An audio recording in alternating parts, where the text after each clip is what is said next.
Awal dari pengalamanku dengan Tante Solik ini adalah ketika aku lulus dan sulit mencari pekerjaan. Sehingga pada akhirnya aku diminta bantu-bantu di rumah Tante Solik itu. Dan pada akhirnya terjadilah kisah kasih di antara kami berdua. Tante Solik ini adalah wanita pertama yang melakukannya denganku. Artinya keaslianku itu aku serahkan dengan sukarela dan sukacita padanya. Beginilah kisah selengkapnya. Aku adalah seorang pria yang masih belum menikah. Dan aku adalah orang yang sedikit awam di komputer dan internet. Jadi maafkan aku kalau aku kurang lincah dalam bertutur kata. Namaku Dadi, umurku sekarang 20 tahun. Aku tinggal di suatu daerah yang cukup terpencil, sehingga cukup sulit untuk mendapatkan pekerjaan kalau tidak berani merantau keluar kota. Baiklah, aku akan mulai bercerita. Jangan lupa like dan subscribe channel ini ya. Terima kasih telah bergabung. Inilah pengalaman pertamaku merasakan indahnya surga dunia dengan seorang wanita.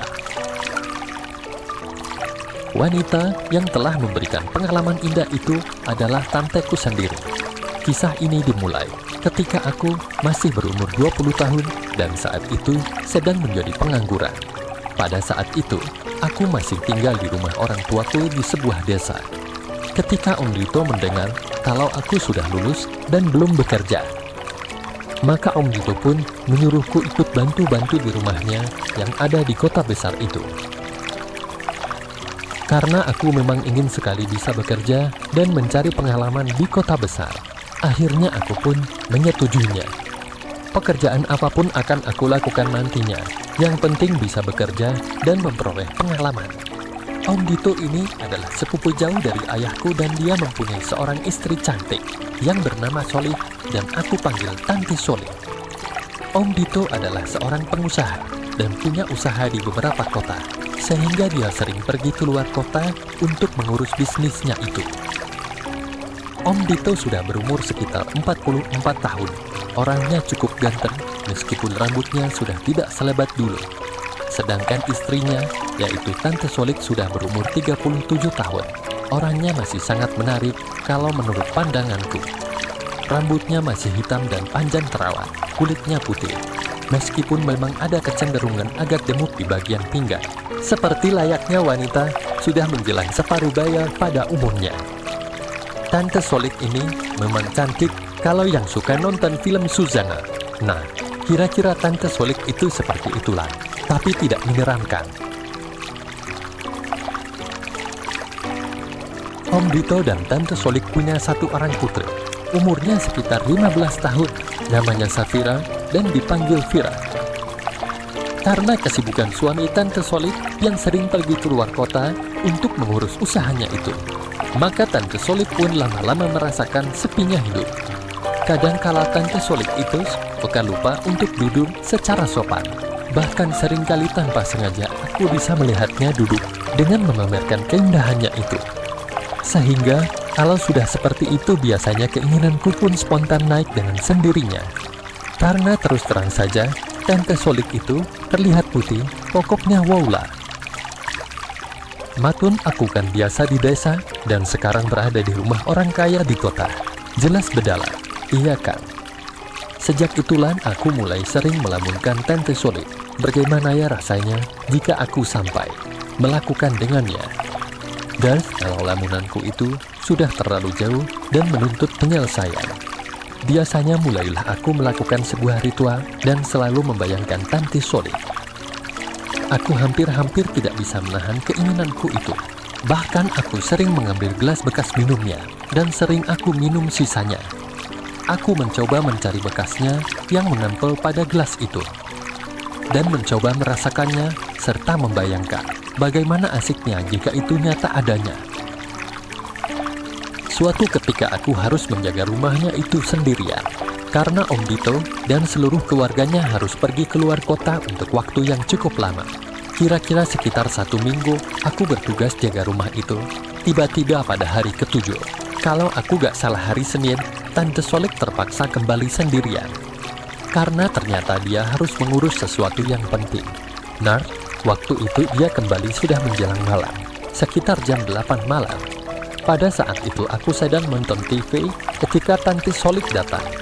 Terus terang saja, aku cukup surprise dan deg-degan juga. Karena di rumah itu, aku hanya berdua saja dengan wanita yang sering jadi tamu dalam mimpiku selama ini. Tante Solik setelah itu langsung memasak untuk menyiapkan makan malam. Aku mencoba menawarkan diri untuk membantunya. Biar saya bantu ya Tante, usulku. Boleh, makasih banget lo Dedi, sahutnya. Sewaktu aku membantunya itu, lagi-lagi tanpa sengaja, Tante Solik itu dalam posisi duduk untuk membersihkan yang akan dimasak. Sedangkan aku dalam posisi berdiri untuk mencuci pisau dan segalanya. Dalam posisi itulah, aku jadi bisa melihat keindahannya itu, meskipun tidak sepenuhnya. Justru yang kelihatan sedikit itu membuatku merasa penasaran. Sehingga saat itu juga keinginanku tiba-tiba muncul. Aduh Mat, ketika aku lagi asik mengagumi keindahan itu, tiba-tiba saja Tante Solik menoleh dan tersenyum padaku. Bagiku senyumannya itu adalah senyuman yang paling manis di dunia saat itu. Kamu kenapa Dedi? Tanya Tante Solik masih dengan senyumannya itu. Gak apa-apa kok Tante, jawabku malu karena tertangkap basah. Akhirnya setelah acara memasak itu selesai, pucuk dicinta ulang pun tiba. Karena setelah kami makan bersama, tiba-tiba saja turun hujan yang cukup deras sekali yang disertai angin. Semakin malam hujannya bukannya berhenti, akan tetapi bertambah deras. Dingin deh. Sebelum tidur, kami mengobrol dan Tante Solik bercerita tentang bisnis Om Beetle di luar kota. Di saat ngobrol itu, lagi-lagi Tante Solik lupa untuk duduk dengan sopan. Sehingga kembali lagi aku mendapatkan pemandangan yang begitu indah dan menguji imanku. Bertambah malam, hujannya belum juga berhenti dan tetap deras. Kami akhirnya memutuskan untuk pergi tidur. Sesampainya aku di kamar, aku nggak bisa tidur. Aku terus saja memikirkan Tante Solik. Bagaimana ya rasanya di saat Om Beetle berbagi rasa dengan Tante Solik? Enak pasti. Beruntung sekali Om Beetle bisa mendapatkan Tante Solik yang penuh pesona itu.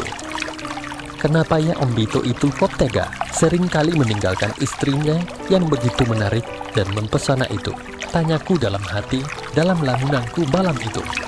Tiba-tiba saja di saat aku sedang asik melamun itu, ada suara gedubrak dan aku dibuat kaget karena mendengar suara kesakitan dari Tante Solik. Spontan aku loncat dan memburu ke kamarnya. Ternyata ada seekor ular masuk ke kamarnya. Entah dari mana datangnya si ular itu yang tahu-tahu sudah ada di tempat tidur Tante. Jadi bisa dibayangkan bagaimana perasaan Tante Solik saat itu. Panik sekali dan tentunya juga ketakutan. Aku segera bergegas ke dapur untuk mengambil alat. Terus aku lumpuhkan ularnya dan aku buang. Setelah itu aku balik lagi ke kamar Tante Solik untuk memastikan keadaan Tante Solik waktu itu. Aku duduk di sisi tempat tidur Tante Solik.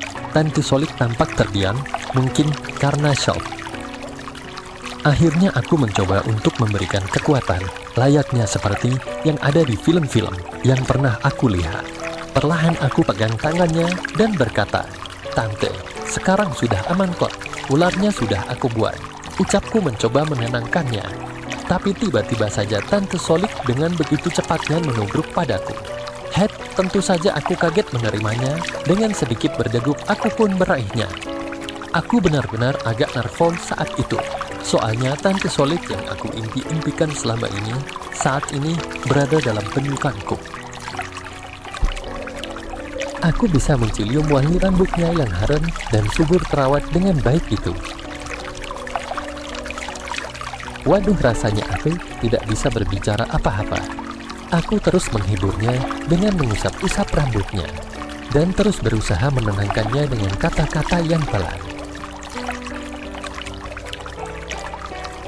Tiba-tiba Tante Solik menengadahkan kepalanya dan melihatku. Di tengah remang-remang cahaya lampu kamarnya yang cuma 10 watt itu, aku bisa melihat matanya yang begitu sayang, mulut yang sedikit terbuka. Nafasnya yang hangat dan harum menderu di wajahku. Makasih Dedi, Tante benar-benar kaget tadi, makasih banget ya. Ucapnya dengan masih menatapku bagaikan seorang istri pada suaminya. Gak apa-apa kok Tante, Aku juga kebetulan tadi belum tidur, jawabku dengan terus mengusap rambutnya dengan penuh kasih sayang. Setelah aku merasa kalau Tante Solik sudah lebih tenang, aku pun dengan berat hati melepaskannya.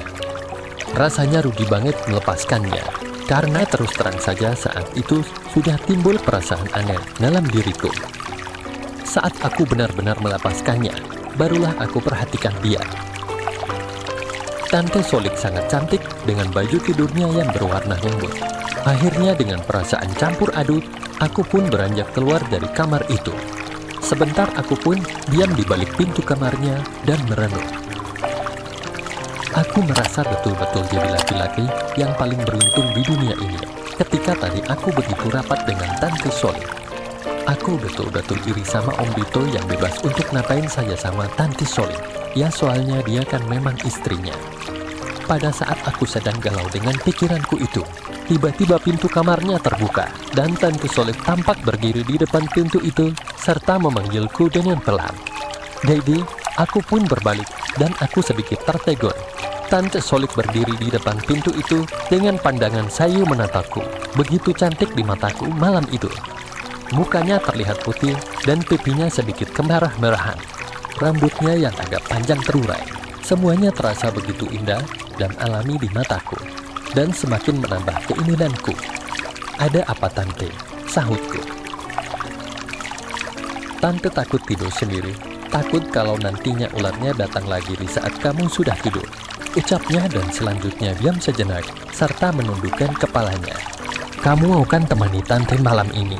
Ucapnya seraya memandangku. Waduh, rasanya saat itu aku tak bisa berkata apa-apa. Aku seperti kejatuhan bulan saja. Bayangkan saja, Tante Solik yang sering aku hayalkan itu, kini memintaku menemaninya.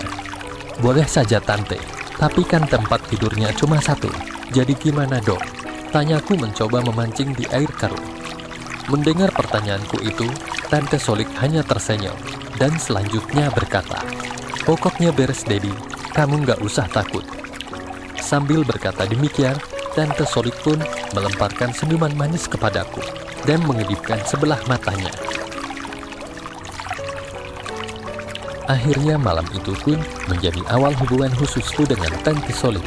Bahkan akhirnya aku jadi tahu kalau selama ini Tante Solik itu sangat berlebih, diberikan kebahagiaan harta, tetapi untuk kebahagiaan batin sangat kekurangan. Debbie, panggil Tante Solik lembut. Ya Tante, jawabku. Kamu benar-benar lelaki yang hebat, ucap Tante Solik seraya tersenyum manis. Aku tersipu mendengar pujiannya itu. Lelaki yang hebat. Waduh, asik banget dia menjuluki aku begitu. Aku cuma menunduk saja ketika aku menaikkan pandanganku. Ternyata Tante Solik masih melihat kepadaku. Pandangannya agak lain dengan pandangan seperti yang biasanya aku lihat selama ini. Malam ini, kamu akan Tante kasih hadiah sebagai tanda terima kasih dari Tante. Karena kamu sudah menyelamatkan Tante dan bantu jagain rumah ini, ucapnya setengah berbisik. Hadiah apa Tante? Tanyaku penasaran. Dengan tersenyum, Tante Solik pun menjawab, apapun yang kamu mau, akan Tante berikan. Jawabnya dengan senyuman yang penuh misteri. Benarkah Tante? Tanyaku memastikan. Dengan syarat kamu harus janji tidak cerita pada siapapun, termasuk orang tua kamu. Dan juga Dito mau nggak? Tanya Tante Solik. Tanpa berpikir lagi, aku pun langsung mengangguk. Akhirnya pengalaman merasakan surga dunia pun malam itu terjadi padaku.